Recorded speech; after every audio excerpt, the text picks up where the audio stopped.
Welcome to V3 news లక్ష్యం సమాచారం. నేను మౌనిక. ముందుగా హెడ్లైన్స్ చూద్దాం.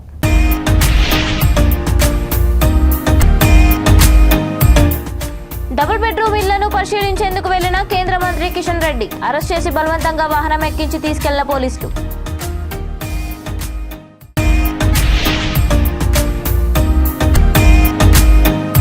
సామాజిక అభివృద్ధికి వంగవీటి మోహన్ రంగా చేసిన కృషి అమోఘం. కొనియాడిన చోడవరం ఎమ్మెల్యే కర్ణం ధర్మశ్రీ.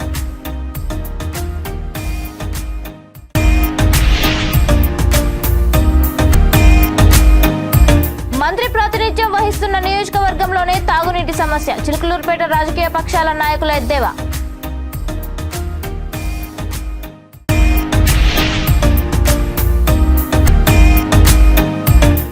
భారీ వర్షాలు, ఎగువ నుండి వరద నీటి ప్రవాహం. తారోడ తాత్కాలిక వంతెనపై నిలిచిపోయిన రాకపోకలు. ఇక డీటెయిల్స్ చూస్తే, రంగారెడ్డి జిల్లా అబ్దుల్లాపూర్ మండలంలోని బాటసింగారంలో నిర్మాణంలో ఉన్న డబుల్ బెడ్రూమ్ ఇళ్లను పరిశీలించేందుకు భారీ ర్యాలీగా శంషాబాద్ ఎయిర్పోర్ట్ నుండి కేంద్ర మంత్రి, తెలంగాణ రాష్ట్ర బీజేపీ అధ్యక్షుడు కిషన్ రెడ్డి, దుబ్బాక ఎమ్మెల్యే రఘునందన్ రావు బయలుదేరారు. అయితే పోలీసులు శంషాబాద్ ORR వద్ద వారిని అడ్డుకున్నారు. దీంతో పోలీసులకు బీజేపీ కార్యకర్తలకు మధ్య తోపులాట చోటు చేసుకుంది. ఈ నేపథ్యంలో కిషన్ రెడ్డి, రఘునందన్ రావు రోడ్డుపై బైఠాయించడంతో బాటసింగారం వెళ్లేందుకు అనుమతి లేదంటూ కిషన్ రెడ్డిని అరెస్ట్ చేసి బలవంతంగా వాహనం ఎక్కించి తీసుకెళ్లారు. కేంద్ర మంత్రి వాహనం డ్రైవర్ను దించేసి డీసీపీ స్థాయి అధికారి ఒకరు స్వయంగా నడుపుతూ తీసుకెళ్లారు. ఈ విషయం తెలుసుకున్న పార్టీ కార్యకర్తలు, నాయకులు శంషాబాద్ ఔటర్ రింగ్ రోడ్ వద్ద పెద్ద సంఖ్యలో చేరుకున్నారు. మీరు ఇంకోటి అయిపోతుందా? ఇంతకంటే అధ్యానం ఉంది. ఇదేమో పోలీస్ రాజ్యమా, లేకపోతే ఇదేమన్నా కల్వకుంట రాజ్యమా, నిజాం రాజ్యమా? ఏ రాజ్యం ఇదేం అన్యాయం అండి?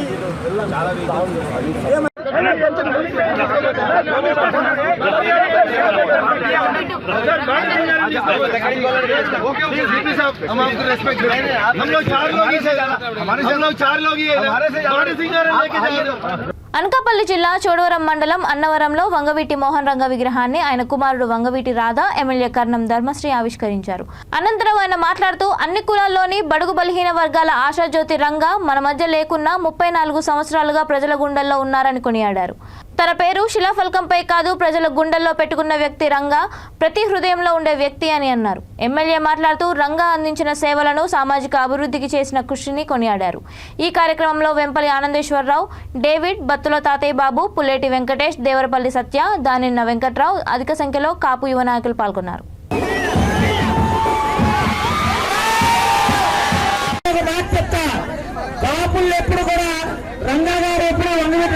కాపులను ఎప్పుడు కూడా ఓన్ చేసుకోలేదు. కాపులే మన నాయకుడు అని చెప్పి కాపులు అందరూ కూడా రంగాన్ని ఓన్ చేసుకున్నారు. ఎందుకంటే రంగా ముందు మీద రంగా కొందరు కాదు, అందరూ వాడు కాబట్టి పొరుగు భాషల వర్గాల వెంట, కార్మికుల వెంట, కర్షకుల వెంట ప్రతి వాళ్ళ నిలిచారు. కాబట్టి ఇప్పుడు కూడా అన్ని వర్గాలు కూడా ఆదరిస్తున్నాయి, అన్ని వర్గాలు కూడా ప్రార్థిస్తున్నాయి. ఇప్పుడు కూడా చనిపోయి 33 సంవత్సరాలు అయినా సరే ఇప్పుడు కూడా రంగా పేరు చెప్తే ఎప్పుడు కూడా రంగా ఏ పార్టీ దగ్గరికి వెళ్ళి నాకు సీట్ కావాలని అడగలే. కానీ అన్ని పార్టీలు కూడా రంగా కోసం ఎదురు చూసాయి.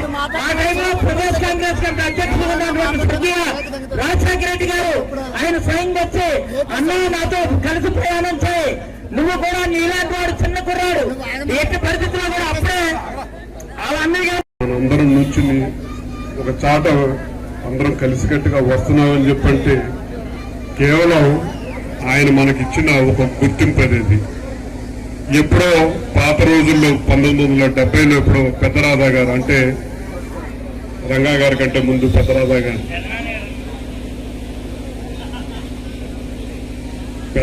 గారు ఒక పిలుపునిచ్చారు, చేయి కలుపు, చేయి జాగ్రత్త గెలుపు అని చెప్పినది. ఎప్పుడో 50 సంవత్సరాల క్రితం ఇచ్చిన పిలుపు ఇవాళ కూడా ప్రజల గుండెల్లో ఉందని చెప్పంటే ఆనాటి రాధా గారు, దాని తర్వాత రంగా గారికి, వాళ్ళందరికీ ఒక స్ఫూర్తిగా మనం తీసుకోవాలి. ఇవాళ ఒక విగ్రహం ఏర్పాటు చేశామని చెప్పంటే ఏదో గొప్పగా కార్యక్రమం అని చెప్పని ఇక్కడతో అయిపోయిందని చెప్పని కాదు. ఒక నాయకుడు, ఒక దేవుడు విగ్రహం ఏర్పాటు చేశామని చెప్పంటే ఆయన మనకిచ్చిన స్ఫూర్తి ఏంటో కూడా మనందరం ప్రతి ఒక్కరు గుర్తుంచుకోవాలి. పల్నాడు పల్నాడు జిల్లా చిలుకలూరుపేట పట్టణ ప్రజల దాహార్తి తీర్చేందుకు మహనీయులు చేసిన త్యాగాలను నేటి పాలకుల అనాలోచిత విధానాల కారణంగా నిష్ఫలం చేశారని పలు రాజకీయ పక్షాలు నాయకులు అభిప్రాయాన్ని వ్యక్తం చేశారు. వివిధ రాజకీయ పక్షాల నాయకులు కార్యకర్తలతో కలిసి నవతరం పార్టీ జాతీయ అధ్యక్షుడు రావు సుబ్రహ్మణ్యం పట్టణంలోని పాత కొత్త మంచినీటి చెరువులను పరిశీలించారు. చుక్క నీరు లేని పాత చెరువు, అరకొర నీటితో కొద్ది రోజులు మాత్రమే ప్రజల దాహార్తి తీర్చగల కొత్త చెరువును పరిశీలించారు. ప్రభుత్వం యుద్ధ ప్రాతిపదికన 2 మంచినీటి చెరువులను నింపడానికి అవసరమైన త్రాగునీటిని తక్షణమే విడుదల చేయాలని డిమాండ్ చేశారు. సాక్షాత్తు రాష్ట్ర ముఖ్యమంత్రి ప్రాతినిధ్యం వహిస్తున్న నియోజకవర్గంలోనే త్రాగునీటి సమస్య ఉందంటే రాష్ట్ర ప్రభుత్వ పాలన వైఫల్యానికి నిదర్శనం కాదా అన్నారు. నీటి సమస్య గురించి వినతి పత్రం ఇవ్వడానికి కమిషనర్ అందుబాటులో లేకపోవడంతో మున్సిపల్ చైర్మన్ రఫానీకి అఖిలపక్ష నాయకులు అందజేశారు. జరిగింది. మంచినీటి చెరువుల దుస్థితి చూస్తే నిజంగా మురికి నీటి చెరువుల కంటే కూడా అత్యంత దారుణంగా అట్టడుగునున్నటువంటి నీళ్లతోటి దయనీయమైన స్థితిలో మంచినీటి చెరువులు ఉన్నాయి. దీనికి చిలకలూరుపేట మరి మున్సిపల్ అధికారులు అనుభవ రాహిత్యం కానీ లేకపోతే వాళ్ళ నిర్లక్ష్యం వల్ల కానీ ఈ మంచినీటి చెరువులు అడుగంటిపోయినాయి అనేటువంటి విషయం స్పష్టంగా చెప్పక తప్పదు. మరి ఈ పట్టణంలో ఉన్నటువంటి ప్రజలు పన్నులు కడితే ఆ పన్నులు కట్టించుకున్నటువంటి మున్సిపాలిటీ నుంచి కనీసం తాగునీటి అవసరాలని తీర్చలేనటువంటి దుస్థితిలో మున్సిపల్ అధికారులు ఉండటం, పురపాలక సంఘం ఉండటం అనేది నిజంగా దురదృష్టకరమైన విషయం, సిగ్గుచేటైనటువంటి విషయం. మరి ఇక్కడ ఆరోగ్య శాఖ మంత్రి ఉన్నారు. ఆరోగ్య శాఖ మంత్రి మరి నియోజకవర్గంలో మున్సిపాలిటీలో ప్రజలందరూ కూడా మురుగునీళ్లు తాగి అనారోగ్యం పాలైపోతూ ఉంటే మంత్రి గారు మాత్రం మరి వారికి కార్యక్రమాలు ఉండటం వల్ల అత్యంత దూర ప్రాంతాలైనటువంటి విశాఖపట్నం, అట్లాగనే డెహ్రాడూను ఇట్లాంటి ప్రాంతాలన్నీ పరిశీలిస్తూ మరి ఆ పనుల మీద బిజీగా ఉండటం వల్ల ఈ నియోజకవర్గంలో మంచినీటి సమస్యను పట్టించుకోలేనటువంటి పరిస్థితిలో ఉండటం నిజంగా చాలా దురదృష్టకరమైనటువంటి విషయం. ఇప్పటికైనా కళ్ళు తెరవాలి. గత పాలకులు ఎవరైనా సరే మంచినీటి కొరత లేకుండా ముందస్తుగా చెరువులు నింపుంచేవాళ్ళు. ఈరోజు అట్టడికెళ్ళిపోయి రంగు మారిపోయినటువంటి నీళ్లు, పురుగులు ఉన్నటువంటి నీళ్లు, దుర్వాసన వస్తున్నటువంటి నీళ్లు వస్తూ ఉంటే ప్రజలందరూ కూడా ఇబ్బంది పడతా ఉంటే ప్రజల అనారోగ్యానికి ఆరోగ్య శాఖ మంత్రి కారణమయ్యేటువంటి దుస్థితి ఈరోజు పేటలో ఉండటం దురదృష్టకరం. ఇప్పటికైనా మేలుకోవాలి, కళ్ళు తెరవాలి. తక్షణమే మంచినీటి చెరువులు కనుక భర్తీ చేయకపోతే పెద్ద ఎత్తున చిలకలూరుపేట అఖిలపక్షం ఆధ్వర్యంలో ఆందోళన చేయక తప్పదనేటువంటి విషయాన్ని కూడా ఈ సందర్భంగా తెలియజేస్తా ఉన్నాం. ఆదిలాబాద్ జిల్లా జైనత్ మండలం తారోడ తాత్కాలిక వంతెన నుంచి రాకపోకలు నిలిచిపోయాయి. ఇటీవల తారోడ బ్రిడ్జి కుంగిపోవడంతో వాగు నుంచి తాత్కాలిక రాకపోకలు ప్రజలు కొనసాగిస్తున్నారు.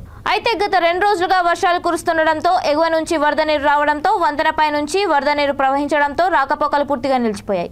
దీంతో వాహనదారులు, విద్యార్థులు, ఉద్యోగులు తీవ్ర ఇబ్బందులు పడుతున్నారు. వంతెన నిర్మాణ పనులు త్వరగా చేపట్టాలని ప్రజలు కోరుతున్నారు.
ఏదైతే గతంలో తరోడా ఏదైతే ఎన్హెచ్ఏ బ్రిడ్జ్ ఉందో బోర నుంచి రాజూరకు పోయేటటువంటి రోడ్డు పైన వంతెన నిర్మాణం ఏదైతే వంతెన వంగిపోయి మరి టెంపరీగా ఇన్ని రోజులు కింది నుంచి ఒక రాకపోకలకు చిన్న మరి మట్టేసి పైపులేసి నిర్మాణం చేసినాం.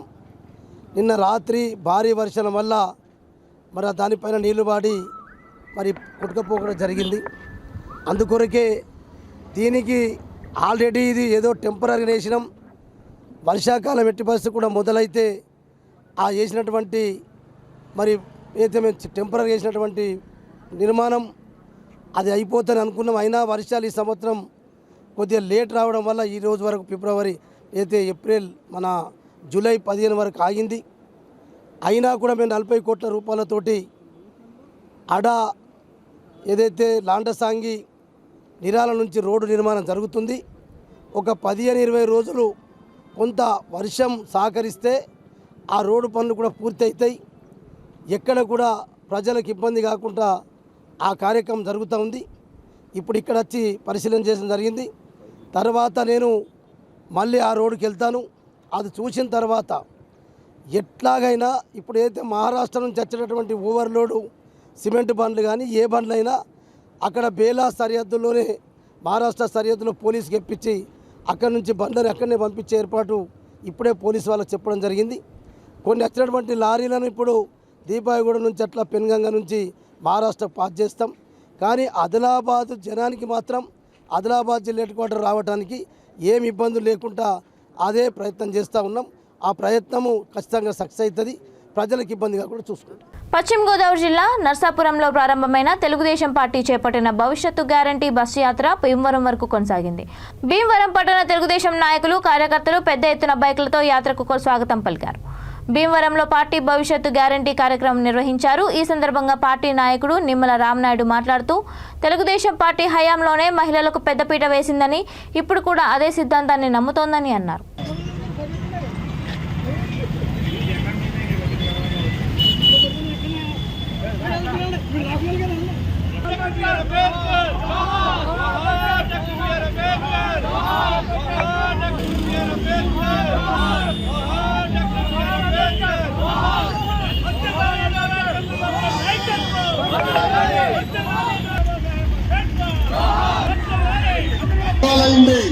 ఇంకా 2 సంవత్సరాలే ఉంది.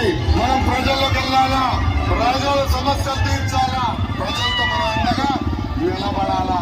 మన ఎన్టీఆర్ దేవుడు, మన చంద్రన్న రాముడు.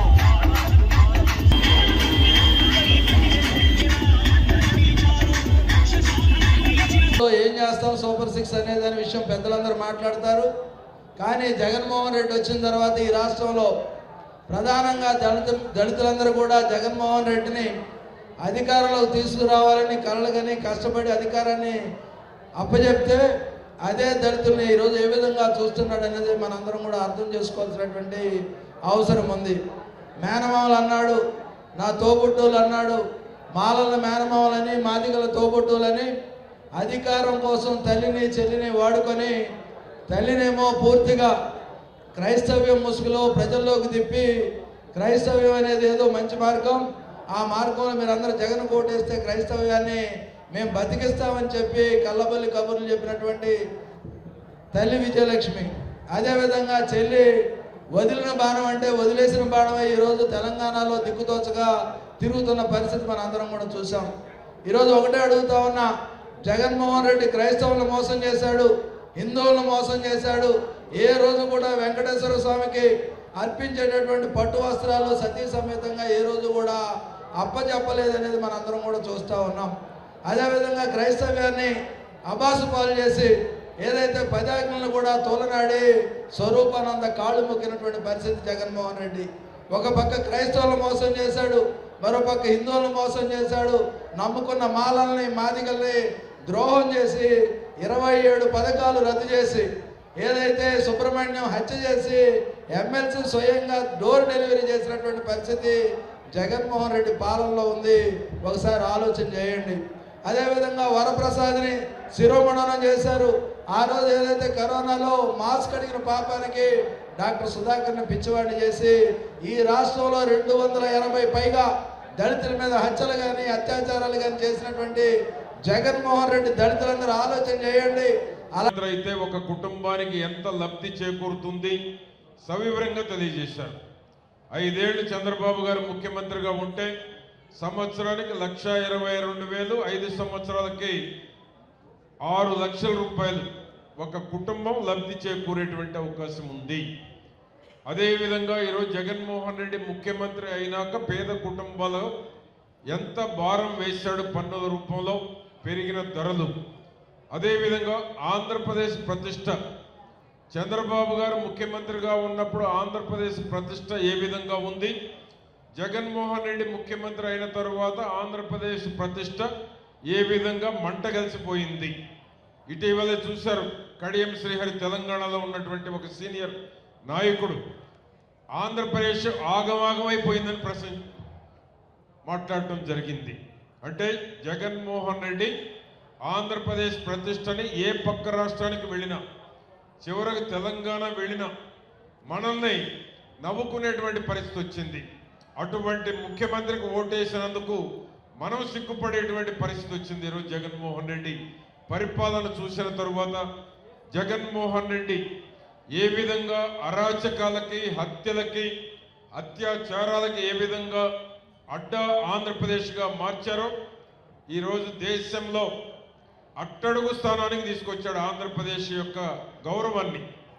ఆ విధంగా ఆంధ్రప్రదేశ్ గౌరవాన్ని మంట కలపడమే కాకుండా ప్రజలకు కష్టాలను కూడా కొని తీసుకొచ్చారు. ఈరోజు జగన్మోహన్ రెడ్డి నాయకత్వంలో ఈరోజు రాష్ట్రం, ఈరోజు చూస్తున్నాం మనం, జగన్మోహన్ రెడ్డి ఏ ఆలోచన చేసినా ఈరోజు తన జేబులు నింపుకునేటువంటి ఆలోచన తప్ప ఓట్లేసిన ప్రజలకు న్యాయం చేద్దామనో, ఓట్లేసిన ప్రజలకు అభివృద్ధి సంక్షేమాన్ని అందిద్దామనో ఏ ఒక్క నిమిషం కూడా ఆలోచించరు. తాడేపల్లి ప్యాలెస్లో కూర్చొని తాడేపల్లి ప్యాలెస్కి ఏ విధంగా డబ్బులు వస్తాయి, ఏ పథకం చేస్తే డబ్బులు వస్తాయి, ఎవరికి డబ్బులు ఇస్తే తన జేబులు నింపుతాయి. ఏలూరు జిల్లా కైకలూరు వైకాపా జెడ్పీటీసీ సభ్యురాలు కూరెళ్ల బేబీ బంధువుల ఇళ్లలో ఏసీబీ అధికారులు సోదాలు నిర్వహించారు. గుమ్మల్పాడులోని రూబెన్ నివాసంలో ఏసీబీ సోదాలు కొనసాగుతున్నాయి. జెడ్పీటీసీ సభ్యురాలి భర్త మిల్కీ ప్రసాద్ బాబు ఎన్టీఆర్ జిల్లా సోషల్ వెల్ఫేర్ డైరెక్టర్ గా పనిచేస్తున్నారు. ఆయన ఆదాయానికి మించి ఆస్తులు కూడబెట్టారన్న సమాచారంతో విజయవాడ ఏసీబీ అధికారులు కైకలూరు మండలం గుమ్మల్పాడులోని ఆయన నివాసంతో పాటు విజయవాడ, ఏలూరు మండలం మాదేపల్లి బంధువుల నివాసాల్లోనూ ఏకకాలంలో సోదాలు చేస్తున్నారు.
ఎవరు లేరన్నా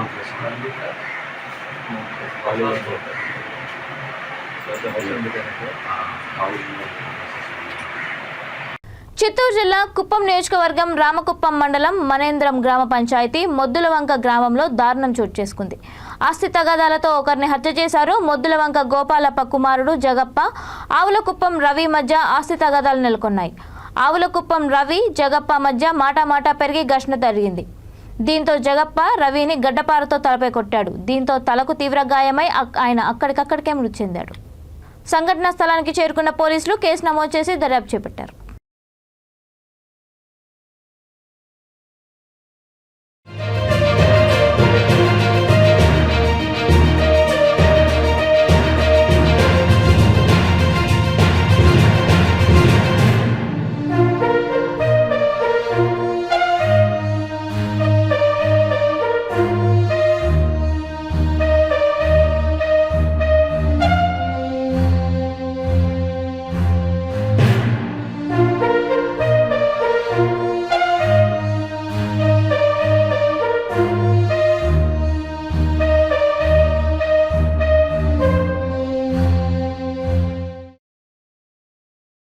నిర్మల్ జిల్లా బైంసాలో బుధవారం అర్ధరాత్రి కత్తిపోట్ల ఘటన కలకలం రేపింది.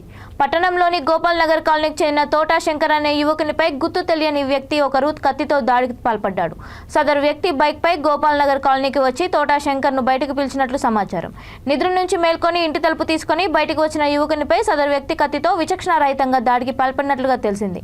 బాధితుడి అరుపులు కేకలు వేయడంతో సమీప నివాస గృహాల వారు యువకుని ఇంటి వద్దకు పరుగున వచ్చారు.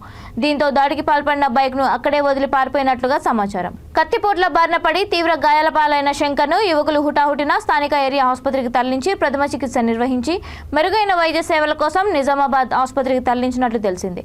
సమాచారం అందుకున్న పట్టణ పోలీసులు ఘటనా స్థలానికి వెళ్లి దాడికి పాల్పడ్డ వ్యక్తి వదిలిపెట్టిన బైక్ ను స్వాధీనపరుచుకున్నారు. కేసు నమోదు చేసుకుని దర్యాప్తు చేపట్టారు.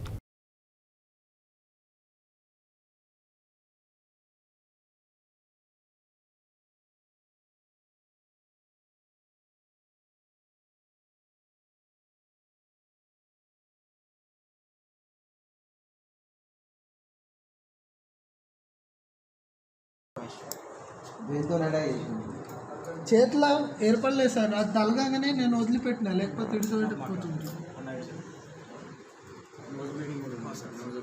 అనంతపురం జిల్లాలో 4 నెలల కిందట ఇంటి నుంచి బయటకు వెళ్లిన ఓ యువకుడు ఊరు చివరన పొదల్లో శవమే కనిపించాడు. కంబదూరు మండలం పి వెంకటంపల్లిలో చరణ్ అనే యువకుడి మృతదేహాన్ని స్థానికులు గుర్తించి పోలీసులకు సమాచారం అందించారు.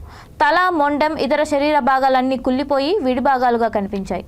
తల్లిదండ్రులు పరిశీలించారు. కుమారుడి దుస్తులను గుర్తించారు. చరణ్ వాడిన సెల్ ఫోన్ అక్కడే ఉండడంతో మృతుడు తమ కుమారుడేనని నిర్ధారించారు.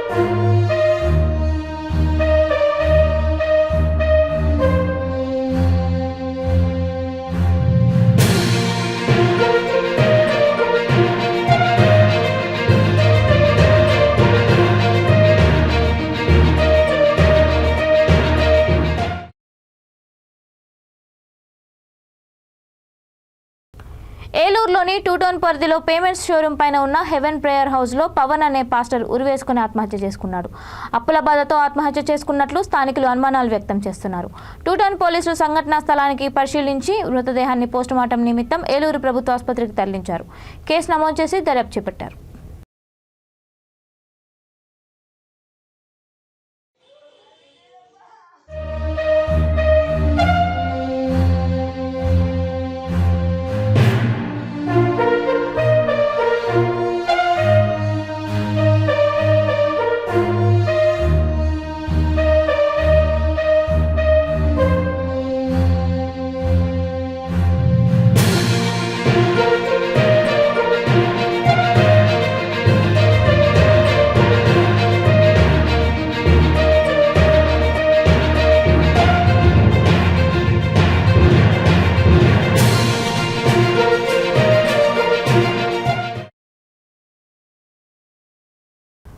బులెటిన్ ముగించే ముందు హెడ్లైన్స్ మరొకసారి.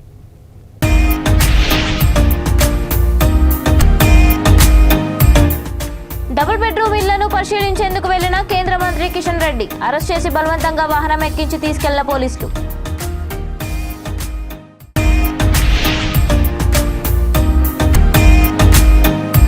సామాజిక అభివృద్ధికి వంగవీటి మోహన్ రంగా చేసిన కృషి అమోఘం కొనియాడిన చోడవరం ఎమ్మెల్యే కర్ణం ధర్మశ్రీ.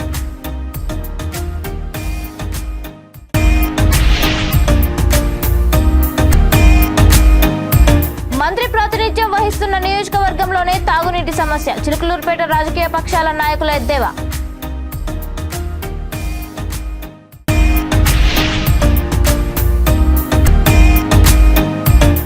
భారీ వర్షాలు, ఎగువ నుండి వరద నీటి ప్రవాహం, తారోడ తాత్కాలిక వంతెనపై నిలిచిపోయిన రాకపోకలు. ఇవి ఇప్పటి వరకున్న అప్డేట్స్. మరిన్ని అప్డేట్స్ కోసం చూస్తూనే ఉండండి V3 న్యూస్. లక్ష్యం సమాజహితం.